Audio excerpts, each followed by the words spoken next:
Assalamualaikum warahmatullahi wabarakatuh. Puji syukur kita selalu panjatkan kehadirat Allah Subhanahu wa taala. Allah yang telah memberkahkan, memuliakan, menyehatkan, menyelamatkan, menguatkan iman Islam kita semua.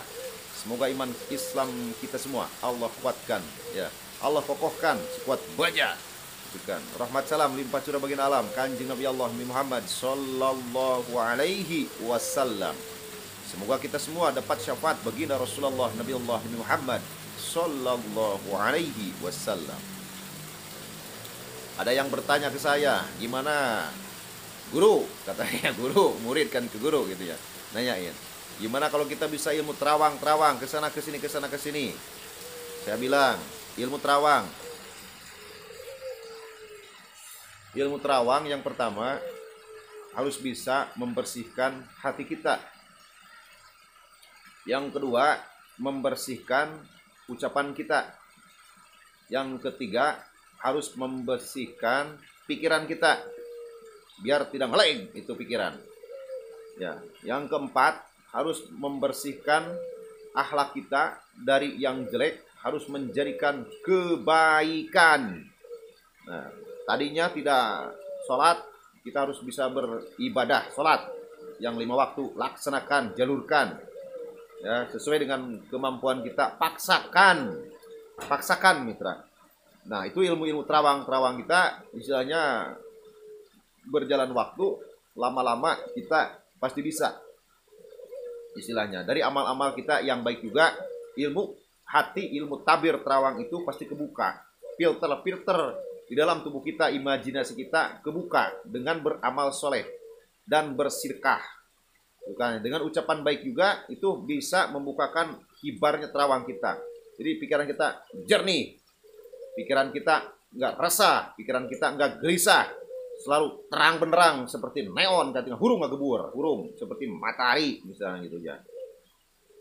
Nah itu ada juga ilmunya, melalui ilmu kebatinan juga ada, istilahnya ilmu dari olah pernapasan juga ada, itu ilmu terawang itu, ya itu tanyain aja ke guru-gurunya, itu sesuai dengan mandat guru. Nah guru itu kalau misalnya kita masuk di logika, masuk akal, laksanakan. Kalau tidak masuk akal, masuk di logika, tidak masuk di logika, jangan dilaksanakan walaupun dari guru kita. Jadi guru itu harus mengajarkan istilahnya yang masuk logika dan baik dan benar, cara tata caranya. Ya, jadi sama muridnya itu kecerna mitra. Harus kecerna itu istilahnya, bicara gurunya itu gitu istilahnya. Jadi kalau guru mengajarkan tingkatan tahapan langsung ke tahapan tinggi, lah itu bisa ngeblank. Kita bisa depresi mental, kita bisa depresi pikiran, panah pikiran.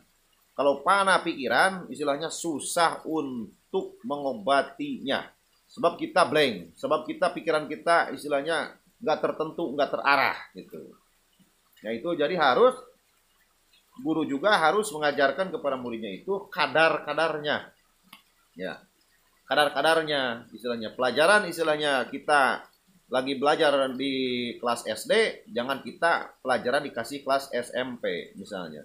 Wah itu nggak bakalan kecerna mitra, nggak bakal kecerna. Jadi nggak sembarangan itu mengijazahkan suatu ilmu itu. Yang ilmu istilahnya untuk keberkahan kita, untuk kehidupan kita, untuk bekal kita hidup di alam dunia ini, ilmu-ilmu hikmah, ilmu-ilmu semuanya juga itu harus kecerna dulu gitu. Dan kita jangan sampai pikiran pengen tinggi, pengen langsung ke marifatan. Jangan. Semua juga dari syariat dulu. Ya, syariatnya bagus. Istilahnya syariat, tarekat, hakikat, marifat. Nah, itu perjalanan itu harus melalui syariat dulu. Syariatnya itu harus baik dan bagus dan benar. Akhlak kita harus baik, bagus dan benar. Ucapan kita harus bersih dan benar. Jangan suka bohong, gitu kan? Apalagi membohongi orang tua kita, membohongi istilahnya sesama kita. Itu kan jangan. Ya, gimana kita mau sukses?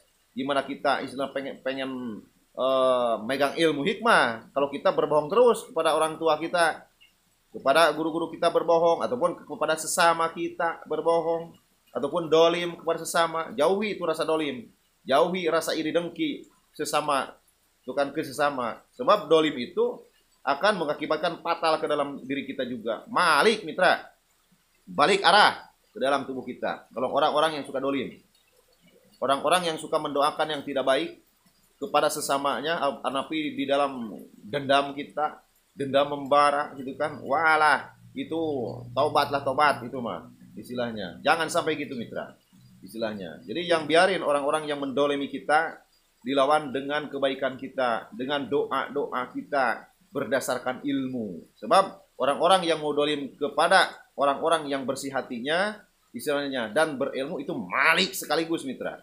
Malik itu ucapannya dia malik istilahnya, kadar istilahnya pentangan dianya itu pasti malik ke dalam tubuhnya dia.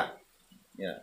Nah itu makanya hati-hati kita di dalam kehidupan, jangan sirik, jangan iri dengki kepada sesama, urus aja diri sendiri. Ya, jangan mengurusi orang lain, gitu kan? Jangan mengurusi orang lain, diri sendiri juga. Belum tentu baik, belum tentu benar, gitu kan? Jadi benahi dulu diri kita sebelum membenahi orang lain itu. Ya, harus baik semuanya kita juga. Nah itu mitra, itu untuk silas info lah, guys. Saya lagi santai ini, lagi santai.